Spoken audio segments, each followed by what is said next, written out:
From the moment I open up my eyes, there's one thing that stays on my mind. The Love Her Show with the duo. You gotta love her, praise her, treat her right. Let your life reflect all the beauty that's inside of you. You gotta love yourself, let the best of you shine through.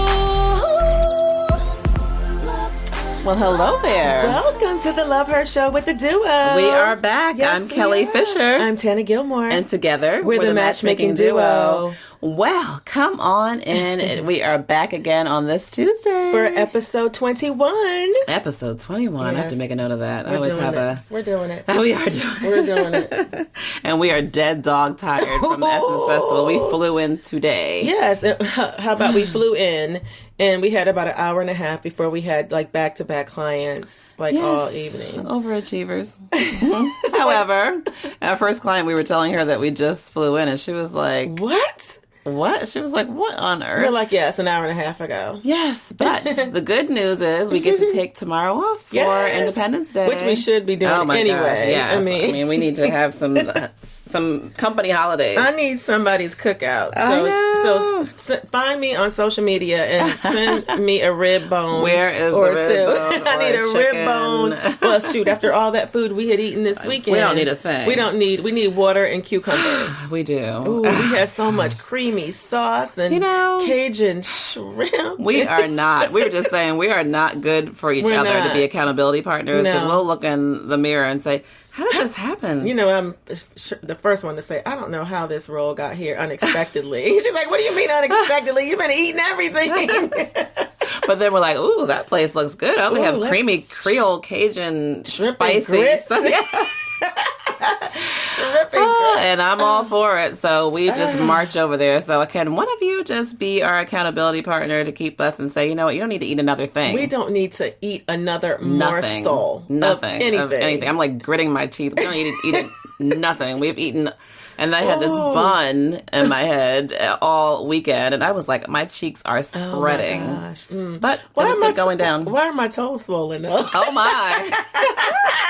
Like, how did I get swollen feet? All the spice. How did I get swollen What do you feet? mean, how? We've had every spice known to man. I'm like, why are these toes tight? Oh, they were swollen at the end of the day. They were swollen and red and throbbing. Now, we did have on heels the entire time, but I mean, we did. No, it's from the salt intake. And the salt and spices, and we kept going for it too. Oh my gosh, New Orleans has the best food ever. However, for those of you who are tuning in for the first time, we are certified life and relationship coaches. We're professional matchmakers. We are authors of our book, Relationship Do-Overs. We are Essence columnists and national speakers. Yes, also affectionately known as the Matchmaking Duo. So we're back. We are back. And so first, I think we should talk about all things Essence Festival, because of course the festival was over the top, as it always is. It was so over the top. And this is our second time going. Of course, you've heard us say that we're Essence columnists, and our amazing editor, Charlie Penn, is so wonderful. Hey, Charlie. She's fantastic. And Yolanda as well. So we just wanted to shout them out for a bit because they are amazing. They are. They're amazing women. They are. They're so Essence inspiring. Or no Essence. They are amazing over the top. They are. Just black girl magic. But yes, so we had fun time, like girl time with our editors and all of our Essence family. But I mean, I think what was the highlight for you for Essence Fest? I'm trying to think. There's so many highlights. I think besides Mary J. Blige. Well, you mean with the concert? Yeah, Mary J. Blige. She hit the floor on her back, y'all. Let me tell you, she went down, and I felt the pain. I was like, "Girl, you just wanted to." I feel you. I feel you, and I'm here with you. I got you. That's the way it was. Yeah, I've seen her. We've both seen her perform several times, but I'm telling you, she fell out like unconscious. It came from like a point where we've kind of all been, well, probably not to this degree, because she does have to pay a whole ton of money a month for her ex. But yeah, so I don't know that I can relate to that point, but I just came. I mean, this performance came from the gut. I mean, she did the darn thing. She did. When I tell you that she like fell on the ground to her back. That was No More Drama, I think. It was No More Drama. At the end of No More Drama, she fell flat on her back. Yeah. Like, and then she got up. She sure did. Yes. And when she had on these thigh-high boots, no, she's fly. She is like, super dope. She's not eating creamy Cajun spicy at all. Not. No. She was wearing like her tummy out and all that. Yeah, her legs are so toned. She is all that in a bag of chips. But anyway, yes. So Mary J was awesome. Jill Scott was amazing. I mean, it was just so many things. I think for me though, for us to be able to just see so many of us in one place, having an amazing time, sharing with each other. We don't know each other, and we're communing, we're eating, we're fellowshipping. It was just an amazing experience. We had the opportunity to speak at the interview at the My Black is Beautiful booth, and it was so empowering just to even communicate why your Black is beautiful. Oh gosh, yeah. They were asking those questions too. So I mean, to be on camera and to really think about like what makes my Black beautiful, I was like, wow, my Black is powerful. My Black is flawless. Yes. And so we were really getting into it. So I think that's such an excellent campaign too. So I hope to do more with them in the future. Yes, we will. But if you go to our social media, you will see a snippet of our interview on My Black is Beautiful. I think it's #MBIB. So that was good. And I think also just it's really empowering, like you said, just to be around so many progressive people of color. Yes. And, you can be free to wear your braids. You can be free to just wear an all-out afro. Hair. You can just be free to just be you. And it's just so, I mean, even, we were all sitting in the back of the convention center at Essence Eats. And, one person was like, oh, I want to try that. And, we were all sitting at a big table. So I'm passing someone my coleslaw. Someone else is passing us a piece of his fish. And we're just like, we don't know these people. We don't know, but it's just like a family. We're all family. Yes. It was great. So it was such a great time. The vibe is always so nice. And of course, all the empowering speakers. Iyanla Vanzant was a high point for me. I mean, we saw her speak. I think, did we live stream that? I think we on did, Periscope. Yeah, we did live stream, and we felt like we went to church. Oh, she walked in singing Hallelujah. She did. What an awesome entrance! And she talked a lot about her journey too. And I think if you go to our Periscope, you'll see some of that amazing footage that we were like, we have to bring some of our people in on this because it was so drop dead, just empowering. It was. And she was so transparent. And it's okay to be transparent. I mean, if Iyanla and Oprah can be transparent, so can all of us. So all of us. Be transparent with your story because you don't know who you're helping. Right. So she was such a blessing to be just in her presence. And so we got to meet her son, and it was just awesome. Yeah, and even all the celebrities are there. And usually they're just kind of mingling with everyone. It's not like one of those things where they're standing away from you. No. So you'll see we had pictures with Common and just so many people we saw Tamron Hall there. She's so cute. She's so adorable. I know. So anyway, when you all have a chance, definitely put Essence Festival on your bucket list because you'll be empowered, you'll be inspired, you'll be free to be you. Yes, and just a nice, good old-fashioned family time. Or you can bring your boo. Yeah, it's a must. Or you can look for a boo. Oh, let me tell you about the boos. The boos were everywhere. The boos were out. I mean, we were walking looking back ooh, Jesus be a fence. Yeah, there were more men there this year, I think, right? Girl. Yeah. Why? There were. Goodness, I can still look. Yeah, of course. We have clients to put in our database or, matches to put in our database for our clients. And I'm like, listen, goodness gracious. I know. I love that about you and Trey, too. I mean, you all can always admire a great person. So it's nothing where it's a big deal. But not a big deal. No, but there were. And so, definitely for the single ladies out there, you would think Essence is like this big, conglomerate of women, which it is, but the men were out in full force this year. They know that there's going to be 100,000 women to show up. Right. So they're strategic. Yeah. Just like we've been telling you all to be. We have been. Ring the bell. Are you telling me to ring the bell? I'm going to ring the bell. Ring the bell. She's... Okay, let's see. Let's vote. Can we have a vote? Who wants Tana to get? Now you said maybe Maraca. I don't know. Maybe I'm some still type thinking of, about it. We're at episode 21. I'm still thinking. Okay, so I'm going to ring the bell and you're going to tell me to ring it. Yep. Okay. I'm going to keep doing this until I'm tired of it. One day I'm going to slide something in over there and I'm going to have two hands. I'm going to have one on my cowbell and one on hers until she decides to take the helm. But anyway, we are exhausted. Ooh, that's I don't even want to even, sugarcoat this. We are exhausted, but we were like, we are showing up.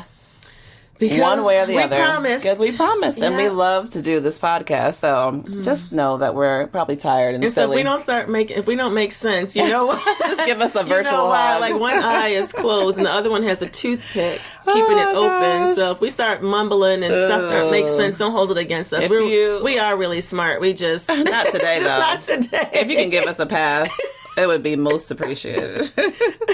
But we were like, we are showing up. We said we were, and we are going to be here. So if you only knew what time it was, you would be like, you know what, they're making more sense than they should be. Yeah. They're going to think we're crazy. Yes. Yeah. But I know today, so lovers, what we wanted to talk about is, our podcast. We had a podcast that was taped for Essence.com. Yes, called Yes Girl. Yes Girl. So if you haven't subscribed to that podcast, we would really encourage you to. It's so much fun on Essence.com. I think it's Essence.com/podcast. Yes. Mm-hmm.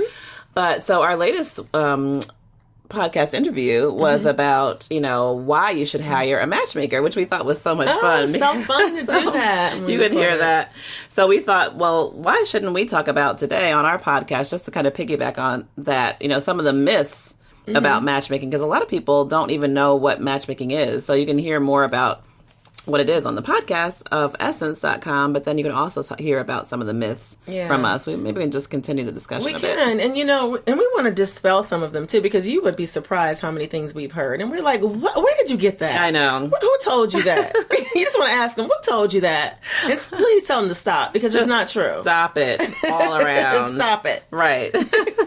But, matchmaking is not really, well known in our culture. No, it's not in our culture. It's more accepted in other cultures, and it's been around from the beginning of time. Mm-hmm. It has. Yeah. I mean, if you think about it, other cultures have been, arranged marriage is a matchmaking, a part of a matchmaking service. Mm-hmm. It's arranged. So we're arranging, couples together. We're putting them together, compatible couples in the same space. Yeah. That's what we're doing. Well, what's nice about ours is that I think, and I had an Indian family that we were really good friends with, my family and theirs, and their arrangement was more like, this is who you're going to marry. We've kind of put the families together. We've thought about some of our family values and traditions, and this is going to be who it is, so you just kind of make it work. But ours is more about introductions. Exactly what so it's a little softer than that, matchmaking. So it's really putting you in the room with someone who's compatible to you. And what we do is that we take a list of things that are important to you. And so we're putting you in that same space with those people that are like-minded and aligned with your values and goals and traditions. Right. Now, the chemistry, of course, is up to you. We can't control that. So we always say we can control compatibility, but we can't do anything with that chemistry. Yes, the chemistry is up to you. That's optional. So, hey, if it doesn't work, we move on. But what we're charged with is to put you in the same space with compatible people. Yeah, and a lot of people just don't have time or, the energy to meet someone, to go out and try to find these people. So that's what we do. We kind of give you your time back. So some of the myths about matchmaking that you may have thought of, one I think is that we don't have a crystal ball. Please say it. Please say it. High glory. So I wish we did have a crystal ball. That we'd just be like, here's someone and he's gonna want coming up. Boom. Boom. And it's done. There you go.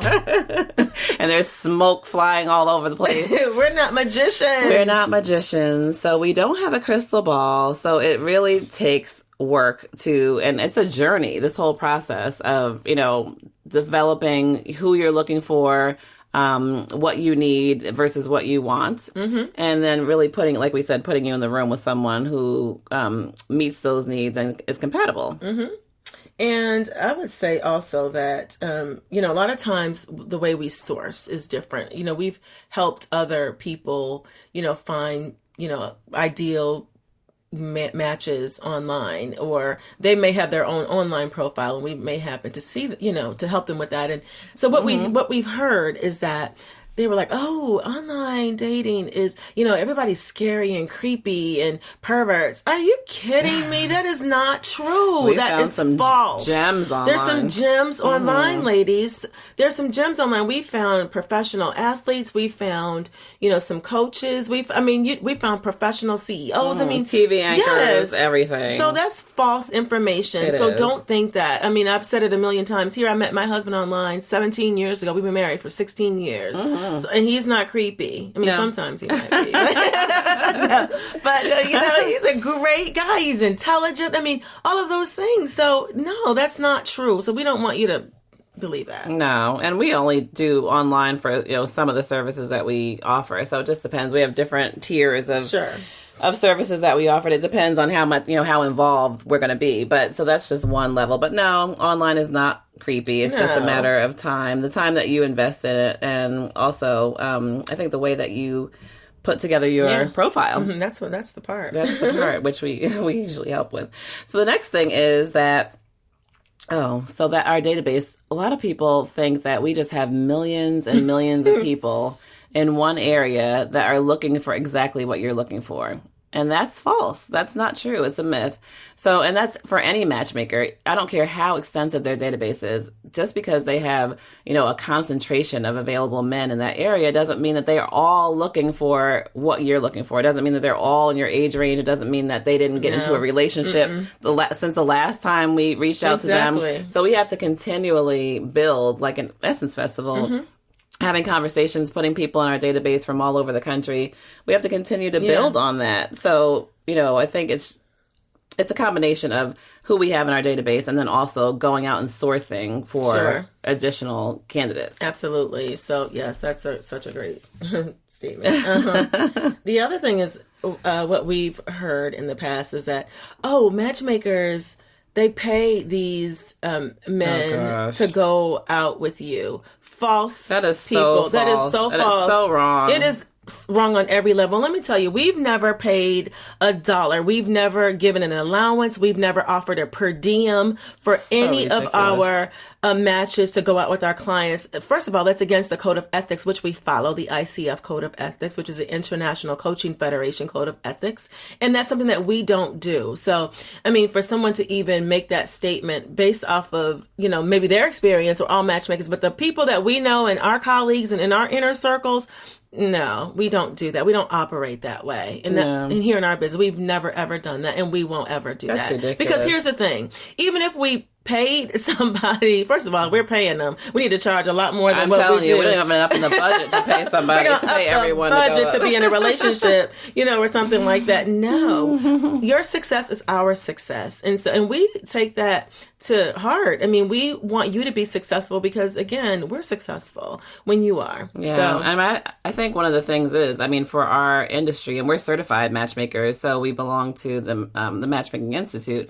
But, sometimes we will work together with another matchmaker and pay a small referral fee. So it's like, okay, do you have this person? I'm looking for this person who has, this background, who's, has this type of, in this type of career, or, has this type of education. Who do you have? Mm-hmm. So, of course, if they've sourced for that type of person, we might have to pay like $100 or something just to, be able to talk to them. And then if it works out, then we would send you out on a date. Right. But as far as paying somebody directly to say, please go sit out with this person, it's ridiculous. Because, even if we take someone from another matchmaker, we still have to have a conversation with them. Yeah, we do, because we still screen them, because we have to make sure and verify that they're right for our client. So we're not going to take another matchmaker's word for it. We just don't operate that way. And so I think that we all kind of share that same philosophy. But, it is customary in the industry to pay a referral fee to another matchmaker, because, again, you're taking that person out of their database. So that person is no longer on the market at that current time. Yeah. So if you think about us being at Essence Festival and just taking time to have a conversation with someone and, putting them in our database. So, we're not going to probably offer that for free, but you can certainly talk to one of our gentlemen as another matchmaker for a small fee. Mm-hmm. But that's about it. So the next thing I would say is, a lot of people think that matchmaking is like this lofty fairy tale that requires no work. So it's not. It is not a fairy tale that requires no work. So the clients that we take on are at that point in their life where they're ready to make a change. They're pliable. They, are ready to make some. They're flexible and ready. They realize that whatever I'm doing now, it's not working. It's not working. Right. So just kind of mold me. Let me just put out to you what I've done in the past, what hasn't worked, and let's talk about how we can, kind of change the circumstances going forward. So. It requires coaching, it requires making some adjustments. Absolutely. Because like I said, if it hasn't, if it hasn't worked so far, then we have to make some changes. Absolutely. Right? And so we've had people that we've turned away because you can't just give us a check and say, here, this is what I want. Right. Doesn't work, and you not wanting to make any changes. Right. No, because we all are work in progress, you know? Yeah. I would say we have a really great group of clients now that everyone's willing to make some changes. Everyone's looking to do something different. Even when they go out on dates, they're like, you know what? I'm going to challenge myself to get out of my comfort zone. I'm going to, give some extra feedback. Yes. I'm going to do something different. I'm going to maybe call him first and say, I really enjoyed, the time that we had together. Definitely. So you have to be, I think the clients have to be very flexible. And even on our side. They do. Absolutely. On our side, it requires work too. It does. Another, I guess, myth would be that, it feels like it's a blind date. Oh, wow. So, it's interesting because yes and no. So here's what it is. It's a blind date in the fact that you have never met this person. However, we screen so thoroughly that by the time you sit down with them, that you would feel like it's a warm introduction, if you will. And you feel like you're at about date 3 or 4 because, we ask the questions, are you ready for a relationship? Do you want children? What are your end goals? What are your family values? How do your family feel about you? Are you well respected? Those types of things we ask. We know how many women they have in rotation. We know how many, some are sleeping with. I mean, those types of things. So by the time our clients sit down with someone, they're at about date 3 or 4. So yes, it's a blind date, but it's more like a warm introduction when you come through with matchmaking. Yeah, would you agree? I would because usually we have a pre-date call, and so we give all the information. So this is what he said. He's ready for a relationship, or this is what happened with the last relationship. You don't even get all that on a blind date. On a blind date, you're just going and having a seat, and you don't know what you have sitting in front of you besides hopefully a great smile. So I would say also.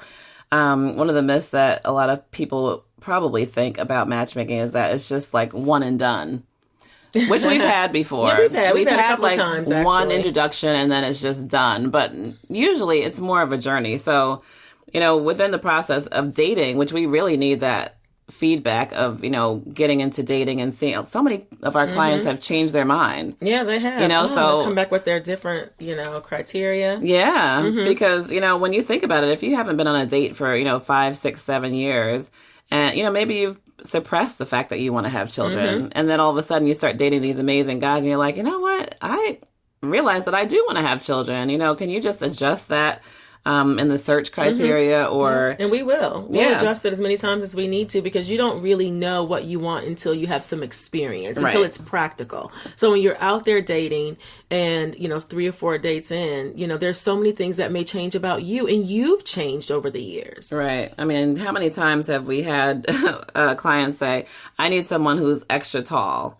And then all of a sudden they meet a great guy who's, maybe just a little bit shorter than what they were used to. And they're like, this guy is making me feel like $1 million. I don't even need, you can relax that too. Because, so we have to have, clients go out and actually date and meet people. And then that gives us more information about what we're really looking for. So I think it really helps to sharpen our search. And I think also the myth that it's a guarantee. Right. It's not a guarantee. It's not a guarantee, no. I mean, it's not. I mean, you're trusting a matchmaker with your criteria.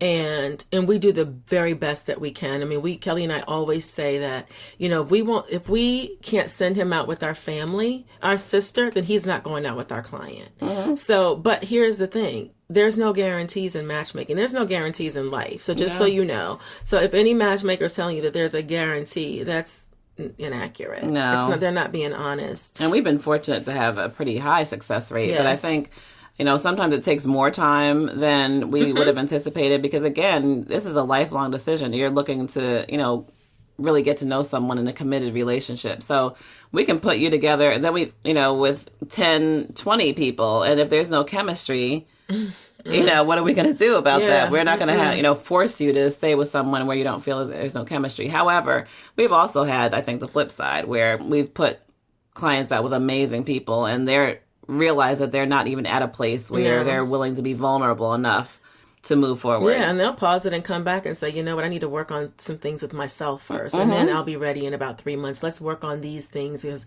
I'm not transparent. I'm not vulnerable. This is my representative that's showing, and this is not who I am. So I need to work on that, and we'll take time to cultivate that. Yeah, we've gone back to coaching several times. We have. Because we'll do whatever it takes. Again, we want you to be in a successful, long-term, healthy relationship. We want that just as much as you do. Just know that. Because we're on these dates with you. Right. We are on these dates with you. When you're getting ready, we're getting ready. Right. That's so true. We're like, what are you wearing? What lip color are you wearing? What shoes are you wearing? So we do all of that. Yeah. That's so true. And I think another thing for... just trying to, I think myths for matchmaking would be that, we're commanding that you have to go out with a certain type of person.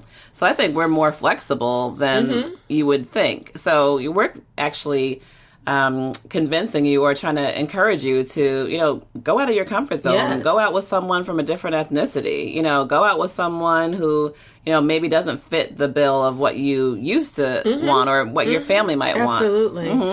I was so proud of a client that we had, and she was so open, and, we sent her out with probably every ethnicity that you can. Under the sun. Under the sun. I mean, Indian. And so she had never gone out with an Indian man before, or, it was just amazing. She was so happy. And that's the one that she ended up choosing. I mean, she really, really liked him. And we were so proud of her because she would never have done that prior to meeting us, and we just kind of pushed her a little bit. But the thing is she was open. Yeah, she was open. She welcomed it with open arms because she knew that what she was doing wasn't working, and she wanted to do something differently. Yeah, and I will say he did have a little swag about him, didn't he? He was. He did have a little swag. He did have a little swag. He did have a little swag. He did. Some beautiful hair. He did. He was so handsome. But I mean, I think the thing is also, I think the benefit of working with a matchmaker, she probably would have never even approached someone, of another ethnicity. And I think that comes from our, marketing and sales background, where we're not afraid to just have a conversation, just say, what do you think about that? And he's like, I think she's beautiful. And that's how they kind of got into that. So and I think it takes the edge off, too, of just being able to start those initial conversations. Sometimes when you're doing it yourself, you're like, oh, I really like him, or he's really handsome. Maybe I won't say anything. We can care less. We're going for it. Yes. I would say also probably one of the last things about matchmaking is that people, they tend to think that it's super duper expensive. I mean, some matchmakers, are, and there's some, but we have, colleagues that it ranges from, $500 to $25,000. It just, it's really customized in our industry, in our business culture. It's customized. And so, and it doesn't matter, I'm going to go over here with $25,000 and I'm going to get a better match. Not necessarily true. Yeah. It's not necessarily true. Everything that we've talked about thus far is consistent and across the board. So it really depends on how compatible you are. Again, if your credibility and your morals and your integrity are aligned, then that's how you get a quality match. Yeah, and I think across the board, the investment really speaks to the amount of time. So the amount of time that you want a matchmaker to spend with you. So we start with some clients who are like, I don't have any problem meeting anybody. I just need someone to help me get, from being a serial first dater. If you can just get me over this hump, I have no problem meeting anyone. So that doesn't require a whole bunch of time on our end. It's more like coaching and tweaking a few things. Sure. Maybe doing some role playing. But, then it would go to all the way up to a premium where we are actually going out on foot or sourcing or even coming up with, like a social for someone. So that's right. A mixer just for you. A mixer. So not everyone needs that. So, you might even fall somewhere in between. But I think our goal, especially for our company, is that just helping you get to a point a little further than where you were. Where you are.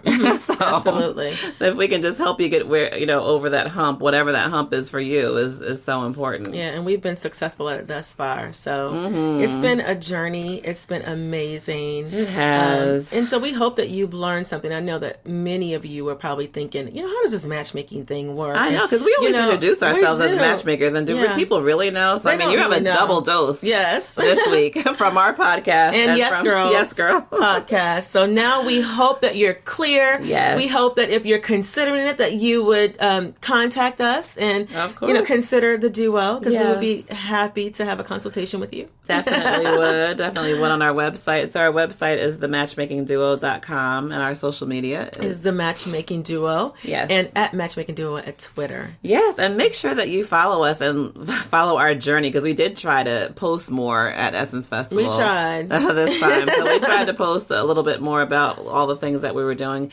And we're on a 4-city tour, so that was our third stop. Yes, the Love Her Tour. So it's all about jumpstarting your love life. Yes, it is. That is our third stop. So our fourth stop is coming up. Yes, here in Charlotte. July 14th. Yay. Let me ring the bell. We are back home. We're going to sit still for a minute. Oh my gosh, we don't have to go anywhere. I'm going to nestle my bottom in my recliner and we will be still. Here. So for anyone in this area, please follow us and look for our information so you can register. We would love to meet you and hug you. And we're going to be giving some awesome tips on how to jumpstart your love life. And we're giving some free gifts. Everybody loves something free. Oh, definitely. We're giving some free stuff. Yeah. So bring a friend and come on out. Yes. So we did it. We showed up for everyone. We are 21. Dead dog tired, but I think this is it for the evening. All right. And you all have an awesome day, and we will see you soon. Bye. Bye. To embrace the love.